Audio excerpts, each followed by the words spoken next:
Bienvenidos y gracias por acompañarnos en este recorrido, donde desentrañaremos los últimos días, los secretos y las sombras que marcaron la vida de Raphael Itier. Hoy, abriremos una historia que no solo habla de música, sino del peso silencioso que acompañó a un hombre que sostuvo una leyenda durante más de 6 décadas. Prepárense porque lo que están a punto de escuchar revela un lado que pocos imaginaban. En la madrugada del 6 de diciembre de 2025, mientras San Juan seguía respirando bajo la humedad del Caribe, una habitación silenciosa guardaba el pulso débil de un hombre que había dado ritmo a generaciones enteras. Allí, rodeado de una calma casi insoportable, Raphael Itier luchaba contra la fragilidad de un cuerpo que había cargado el peso de la música latina durante casi un siglo. Sus familiares lo observaban en silencio, sosteniéndole la mano como si temieran que incluso un suspiro pudiera quebrarlo antes de tiempo. Una vieja fotografía del Gran Combo descansaba en una mesa cercana, recordando la época en la que la alegría, la juventud y el futuro parecían interminables. Afuera, la ciudad seguía su rutina, sin saber que una era estaba a punto de apagarse para siempre, mientras dentro de la casa, los recuerdos se acumulaban como murmullos que solo él podía escuchar. A esta altura del relato, quiero agradecerte por ver mi video, y pedirte que te suscribas al canal, para ayudarme a seguir creando contenido que realmente marque la diferencia. Tu apoyo es lo que mantiene vivo este espacio. Pero para entender la magnitud de ese instante final, hay que volver atrás, a los lugares donde su historia comenzó a tomar forma. Raphael Itier nació el 29 de agosto de 1926 en Río Piedras, un barrio humilde, donde la música no era un lujo sino una necesidad emocional, un latido cotidiano que llenaba los callejones y moldeaba a quienes crecían allí. Su infancia estuvo marcada por carencias, por silencios que dolían más que la pobreza misma, y por la ausencia de su padre, una herida que lo obligó a madurar antes de tiempo. En ese vacío, la música se convirtió en refugio, compañía y destino. Aprendió a tocar piano mirando, imitando, adivinando, como si el ritmo ya viviera dentro de él mucho antes de que pudiera entenderlo. En su juventud comenzó a moverse entre pequeños conjuntos locales, descubriendo que su talento no terminaba en el teclado. Tenía un oído privilegiado, pero también una capacidad natural para ordenar el caos musical, para escuchar lo que otros pasaban por alto, para darle forma a ese sonido caribeño que pronto se convertiría en la columna vertebral de su vida. Esa habilidad creció aún más cuando fue reclutado por el ejército estadounidense durante la Segunda Guerra Mundial, una experiencia dura que lo marcó con disciplina, precisión y carácter. Lejos de asustarlo, aquel rigor moldeó al director que años después sostendría a una de las orquestas más importantes de la historia latina. Cuando regresó a Puerto Rico, encontró una escena vibrante pero sin brújula, llena de talento disperso, de sueños inconclusos, y de oportunidades que se escapaban entre los dedos. Fue entonces cuando comenzó a gestarse en su interior la primera chispa de una idea que cambiaría la música para siempre. Cómo aquel joven tímido, criado entre carencias y ritmos callejeros, logró transformarse en el arquitecto de una institución musical que sobreviviría a modas, crisis y generaciones enteras. La respuesta está en los pasos que dio a partir de ese momento, en las decisiones que tomó en silencio y en el hambre artística que nunca lo abandonó. Y así, antes de que los aplausos, los viajes y la fama se convirtieran en parte de su rutina, Raphael Itier estaba sembrando los cimientos de un legado que todavía hoy late en el corazón del Caribe. Tras los primeros destellos de talento y disciplina que marcaron la juventud de Raphael Itier, comenzó a formarse alrededor de él una convicción silenciosa. La música no sería solo un oficio, sino el camino que lo acompañaría hasta el último día de su vida. Sin embargo, en esos años iniciales, lejos de los escenarios multitudinarios y de la reputación que más tarde conquistaría, Raphael todavía era un joven que buscaba su lugar en un panorama musical repleto de competencia, incertidumbre y cambios vertiginosos. En la Puerto Rico de mediados del siglo XX, la vida cotidiana estaba marcada por transformaciones sociales que afectaban a cada familia, cada barrio y cada artista en busca de una oportunidad. Mientras algunos músicos encontraban trabajo en hoteles y clubes nocturnos que comenzaban a expandirse con el turismo, otros quedaban atrapados en empleos temporales, luchando para sostenerse en medio de un entorno duro y frenético. Rafael, con una mezcla de timidez y determinación, se movía entre esos espacios, con la esperanza de encontrar una plataforma desde donde pudiera expresar su visión musical. No buscaba fama, buscaba identidad, un sonido que lo representara y que conectara de manera profunda con la tradición afrocaribeña que lo había marcado desde niño. Ese camino tomó forma cuando ingresó a agrupaciones más serias, donde descubrió que su rol natural iba mucho más allá de tocar un instrumento. Observaba, analizaba, corregía, dirigía sin alzar la voz, como si su liderazgo surgiera de manera orgánica, inevitable. Otros músicos comenzaron a notarlo. Veían en él una precisión rítmica poco común, la habilidad de anticipar errores, de ajustar armonías, de pulir arreglos hasta convertirlos en piezas sólidas y coherentes. Sin darse cuenta, estaba desarrollando las herramientas que años más tarde sostendrían a una orquesta destinada a cambiar la historia. Pero el verdadero punto de inflexión llegó cuando se unió a la agrupación Cortijo y su Combo, una institución rítmica que en aquel entonces revolucionaba la música caribeña con una mezcla explosiva de bomba, plena y sonoridades afroantillanas. Allí, Rafael encontró un entorno que lo retó y lo empujó al límite. Rodeado de músicos talentosos, con especial énfasis en la figura del legendario Rafael Cortijo, aprendió a comprender la importancia del rigor colectivo, del trabajo en equipo y del compromiso absoluto con el sonido. Aquellos años fueron fundamentales para afinar sus criterios musicales y para descubrir que, aun en medio de una maquinaria vigorosa, él tenía algo que aportar, algo propio que todavía no sabía cómo definir. Sin embargo, la historia de cualquier agrupación brillante suele estar marcada por momentos difíciles. Cortijo y su Combo enfrentó conflictos internos que, sumados a problemas externos, llevaron a su inevitable disolución. Para muchos, aquel final fue devastador. Para Rafael, sin embargo, significó un llamado. No un impulso de ambición, sino la sensación profunda de que debía crear algo diferente, estable y duradero, algo que pudiera sostenerse incluso cuando el mundo alrededor cambiara. Esa intuición comenzó a convertirse en plan, y ese plan, en la semilla de una orquesta que transformaría el rumbo de la música latina. Con las calles de San Juan como escenario silencioso de su evolución, Rafael Itier caminaba pensando en arreglos, en voces, en secciones de vientos que sonaran limpias, poderosas y con un swing caribeño inconfundible. Su mente, siempre activa, visualizaba un grupo que pudiera resistir el paso de las décadas, que no se quebrara con los egos, ni con las modas pasajeras. Tenía claro que esa nueva orquesta debía tener disciplina, identidad y propósito. Lo que aún no sabía era que aquel impulso creativo daría forma a una institución que, con los años, sería conocida como la Universidad de la Salsa. Así comenzó a tomar forma una visión que todavía parecía pequeña para la magnitud que alcanzaría.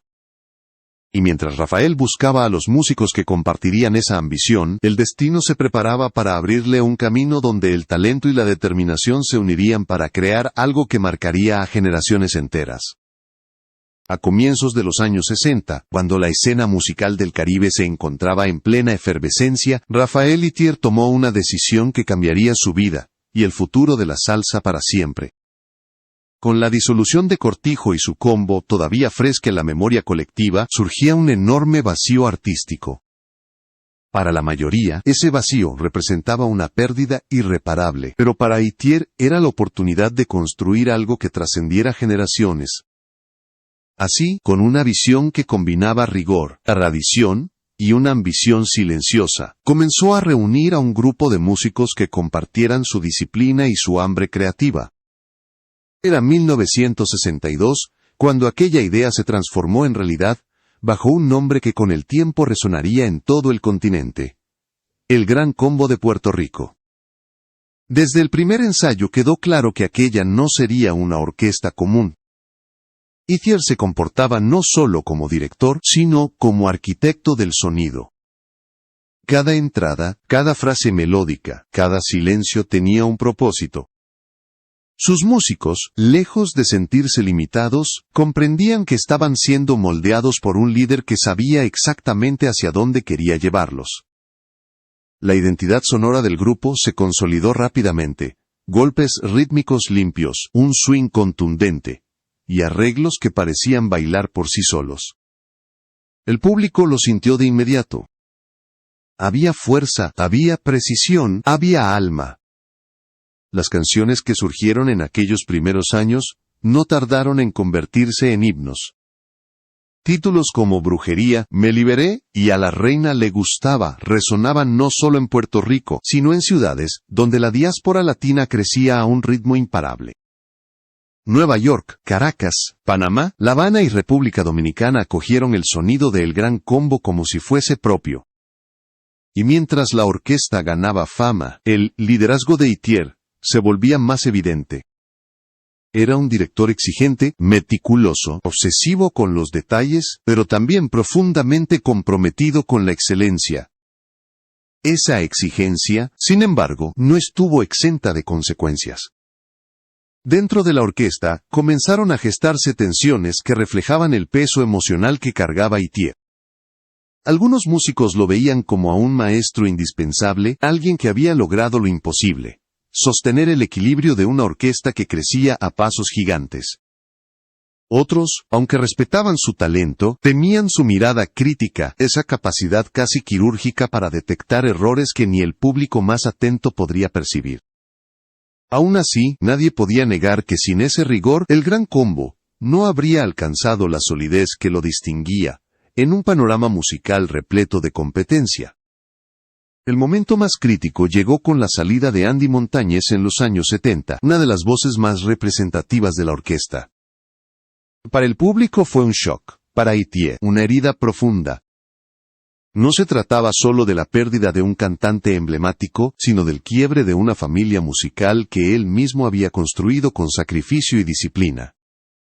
Detrás del escenario, mientras el mundo seguía celebrando los éxitos de la orquesta, Itier enfrentaba la fragilidad de los vínculos humanos dentro de un proyecto que exigía más de lo que muchos estaban dispuestos a dar. A pesar de estos desafíos, la orquesta no solo sobrevivió, sino que se fortaleció. El cambio de integrante se transformaba en una oportunidad para refrescar el sonido sin perder la esencia.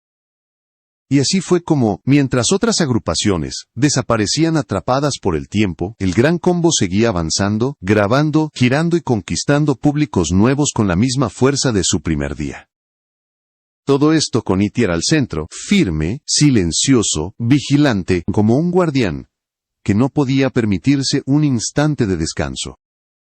Pero detrás de ese éxito arrollador, se escondía un peso que muchos ignoraban: la responsabilidad de sostener, año tras año, una institución cultural que ya no pertenecía solo a sus integrantes, sino a toda Latinoamérica.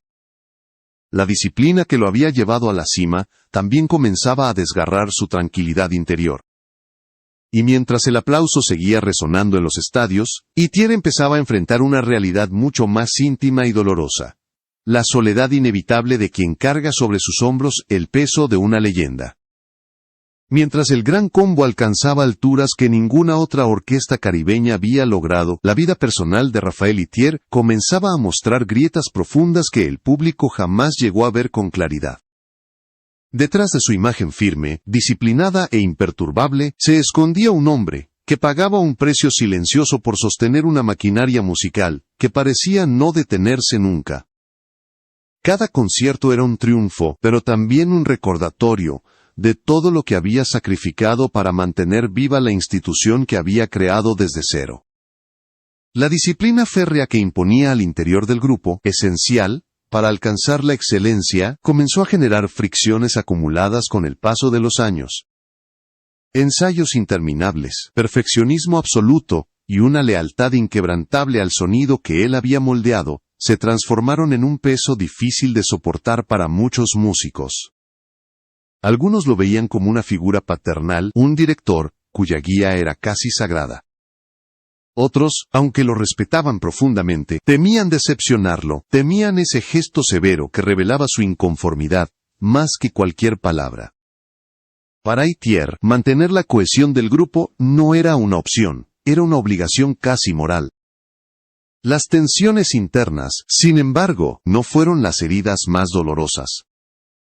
Con el paso de las décadas, la muerte fue arrebatándole colegas, amigos y compañeros de ruta que habían compartido con él los primeros compases de una era.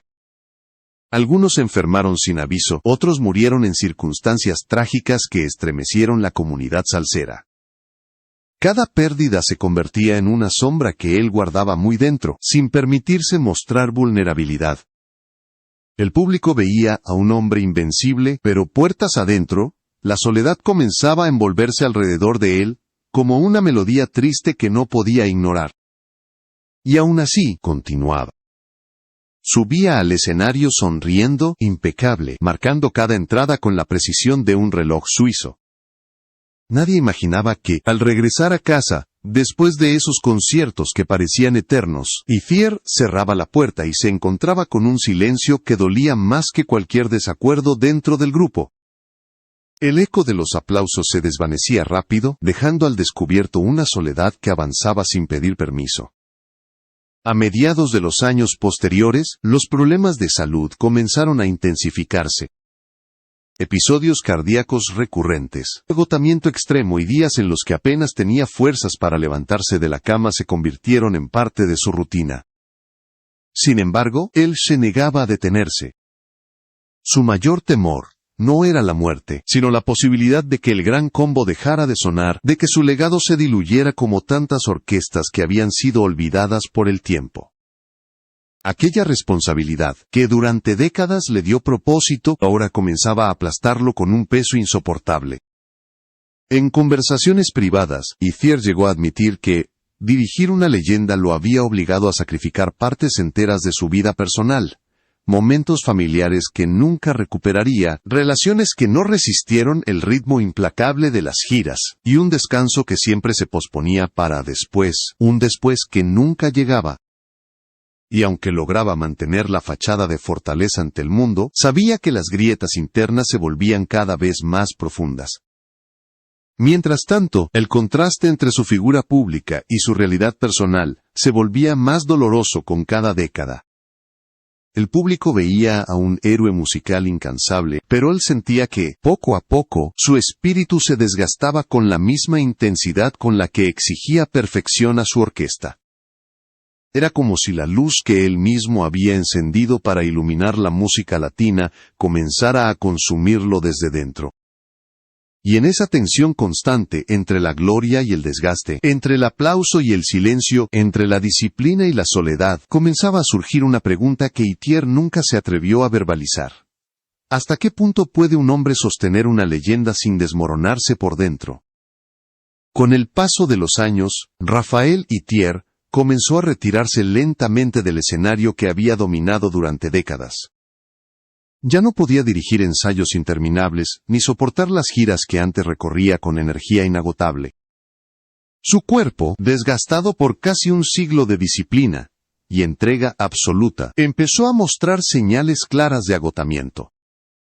Los médicos insistían en que debía descansar, pero para un hombre que había vivido al ritmo del bongo toda su vida, detenerse significaba enfrentar algo que siempre había evitado: el silencio. Ese silencio, que para muchos sería paz, para él se convirtió en un recordatorio implacable de que el tiempo se estaba acabando. Desde su casa en San Juan, seguía los pasos de El Gran Combo a la distancia, observando cómo sus músicos continuaban el legado que él había construido con tanto rigor. Aunque sentía orgullo, una melancolía profunda lo envolvía. Era la primera vez en su vida que la orquesta avanzaba sin que él marcara el compás. En los meses previos a su muerte, su salud se deterioró rápidamente. Una pulmonía lo obligó a permanecer bajo vigilancia constante. Había días en los que lograba sonreír al escuchar una anécdota, o al ver una fotografía antigua. Otros días apenas podía abrir los ojos. Su respiración se volvía cada vez más corta, su voz más apagada, y los latidos de su corazón parecían luchar por mantenerse dentro de un cuerpo que ya no respondía con la fortaleza de antes. Sus familiares lo acompañaban en silencio, sosteniéndole la mano como si intentaran aferrarlo a la vida a través del tacto. Le hablaban de recuerdos, de conciertos inolvidables, de los logros que él siempre evitó celebrar, porque prefería pensar en el trabajo que quedaba por hacer. A veces, una chispa de vida aparecía en su mirada, como si por un instante recordara la magnitud del camino que había recorrido. En una de sus últimas conversaciones, según compartieron sus allegados, Itier murmuró una frase que dejó a todos con el corazón encogido. La música sigue, aunque yo ya no pueda dirigirla. Aquel susurro no era renuncia, era aceptación. Era la despedida de un hombre que había vivido para el ritmo, pero que ahora sabía que la última nota estaba a punto de sonar. Durante las noches que precedieron su muerte, el ambiente en la casa era casi sagrado. La fragancia de los medicamentos, el leve pitido del monitor y el murmullo del aire, entrando con dificultad en sus pulmones, creaban un escenario distante de los aplausos que lo habían acompañado durante años. Allí, en esa quietud que contrastaba con la vida vibrante que una vez llevó, Itier parecía hacer las paces con su destino. En la madrugada del 6 de diciembre de 2025, cuando el reloj apenas marcaba el inicio del día en San Juan, su respiración comenzó a desvanecerse. Cada inhalación era un hilo más delgado que el anterior, un susurro que se apagaba contra el silencio. Sus familiares, conscientes de lo inevitable, se aferraron a él, con la ternura desesperada, de quienes saben que están presenciando el último compás de una vida extraordinaria. Y cuando su corazón finalmente dejó de latir, no hubo estridencia, no hubo público, no hubo escenario. Solo un silencio profundo, casi reverente, que llenó la habitación. Fue el final de un hombre, sí, pero también el cierre de una era que había moldeado la identidad musical de todo un continente.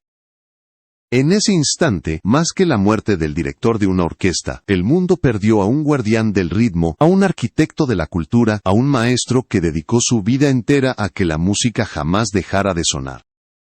La muerte de Raphael Itier no fue simplemente el cierre de una biografía musical, sino el comienzo de una onda expansiva que recorrió todo el mundo latino. En cuestión de horas, la noticia transformó a Puerto Rico en un enorme altar cultural. Las emisoras interrumpieron su programación para dedicarle a Itier una mezcla de boleros, sones y clásicos de la salsa que parecían abrazarlo en su despedida final. Como si la isla entera quisiera agradecerle por más de 60 años de ritmo, disciplina y elegancia artística. Pronto, el duelo se extendió más allá del Caribe. Músicos de Cuba, Venezuela, Colombia, República Dominicana y Panamá expresaron su tristeza con palabras cargadas de gratitud. No hablaban solo de un director talentoso, sino de un referente cuya visión había organizado el caos creativo del movimiento salsero. Sin la disciplina y el oído impecable de Itier, afirmaban muchos, la salsa jamás habría adquirido la identidad sólida que permitió que generaciones enteras la hicieran suya. En Nueva York, las calles del barrio latino se llenaron de canciones que salían por las ventanas, como si cada bocina quisiera asegurarse de que su legado no se apagara con el amanecer.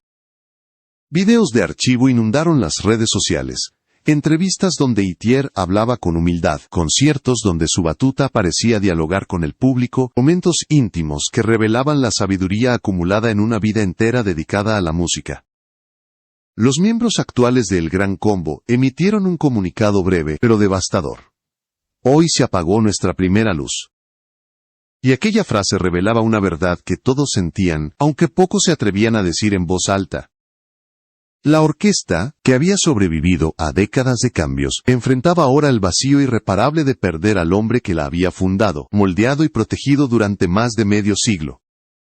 Frente a su casa en San Juan, fanáticos de todas las edades comenzaron a llegar espontáneamente, llevando flores y tambores que golpeaban con suavidad. Era un homenaje que no necesitaba palabras. El pueblo devolviéndole al maestro la música que él había entregado durante toda su vida. Y a medida que el día avanzaba, se hacía evidente que la partida de Itier marcaba, no solo el final de su vida, sino también el cierre de una era, en la que la salsa funcionaba como identidad, resistencia y celebración colectiva. Sin embargo, entre las lágrimas y los homenajes, emergió una pregunta profunda. ¿Qué dejó realmente Rafael Itier al mundo? Materialmente, su patrimonio era modesto. Derechos de autor compartidos con el Gran Combo, algunas propiedades familiares y un archivo íntimo, lleno de partituras, fotografías y cuadernos donde había anotado ideas musicales desde los años 40. No hubo disputas ni controversias mediáticas. Todo se manejó con la discreción que siempre caracterizó su vida privada. Pero el verdadero legado no estaba en los objetos. Estaba en lo intangible. En el tejido cultural del Caribe y de toda Latinoamérica. En las generaciones de músicos que aprendieron de él sin haberlo conocido. En las historias personales que encontraron refugio, alegría o identidad en sus canciones. Durante décadas, Itier sostuvo una institución que no dependía de modas ni caprichos comerciales, sino de rigor, coherencia y pasión. Esa fidelidad tuvo un costo enorme, pero también dejó una enseñanza que resonará durante generaciones. Su partida abrió un debate inevitable sobre la responsabilidad de quienes construyen legados que superan la vida misma. ¿Es la permanencia del nombre en los libros de historia lo que define la grandeza? ¿O es la huella emocional, que permanece en quienes jamás lo vieron en persona, pero que sienten que su identidad se entrelaza con la música que él moldeó? Las respuestas, como la música misma, son múltiples. Mientras el continente continuaba procesando su muerte, una certeza se volvía imposible de ignorar. Rafael Itier vivirá mientras exista un corazón dispuesto a bailar al ritmo de la salsa. Cada compás que suena en una fiesta, cada clave que marca una canción, cada coro que enciende una noche latina, lleva un fragmento de su espíritu. Sin embargo, incluso esa verdad luminosa deja flotando una pregunta aún más íntima. Cuando el último compás se desvanece, y el silencio ocupa el escenario, ¿qué queda realmente de un hombre que dedicó toda su vida a que los demás nunca dejaran de bailar?